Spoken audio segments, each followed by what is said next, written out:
Hi hello నమస్తే అండి. నేనండి రేఖాని షార్జా నుంచి. ఎలా ఉన్నారండి అందరూ? ఈరోజు సాటర్డే కదా, రండి మా లంచ్ చూపిస్తాను.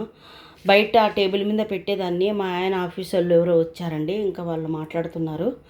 అందుకని ఇంకా నేను ఇప్పుడు 2 అయిపోయింది, ఇంక అందుకని మీకు చూపిస్తున్నానండి.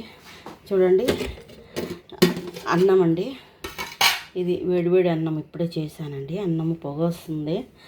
అలాగే ఇది చేపల పులుసు అండి. మాకు సాటర్డే, శనివారాలు, ఆదివారాలు, సోమవారాలు ఏం లేవండి. మా ఇంట్లో అందరూ ప్రతిరోజు నీసు కావాల్సిందండి. ముక్కలు ఏందే దిగదు అంటారు కదా, అలాగా. ఇది ఇందండి ఫిష్ కర్రీ అండి. వంజరం చేప తెచ్చి దానికి కేరళ స్టైల్లో పచ్చి కొబ్బరి తురుము అన్నీ వేసి బాగా చేశానండి. ఫిష్ కర్రీ చాలా టేస్ట్గా బాగుందండి. ఇది వంజరం చేప అండి. ఇది ఫిష్ కర్రీ వండాను. అలాగే ఒక ఫిష్ ఫ్రై చేశాను. మా ఆయనకి ఫ్రై ఎవరు తినమండి, మా ఆయన తింటాడు, అందుకని మా ఆయనకి మాత్రమే ఫిష్ కర్రీ చేశానండి. ఇది కొన్ని బెండకాయలు ఉంటే టమాటాలు వేసి గొజ్జు చేశానండి. అదేంది బజ్జీ అంటారు కదా, జో అంటారు, అదేనండి.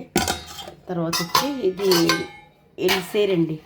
ఎలిసేరి ఇది కందనగడ్డ లేదండి, అదును మళ్ళీ వచ్చి పప్పు లేదా తెల్ల అలసందలండి, అవి వేసి కూర వండానండి. ఇవి అది దీనికి కాంబినేషన్ బాగుంటుందండి.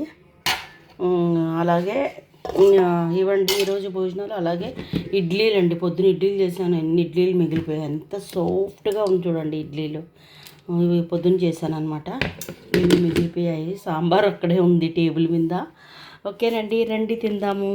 ఇదండి ఈరోజు మా లంచ్. ఓకేనండి, థ్యాంక్ యూ, బాయ్.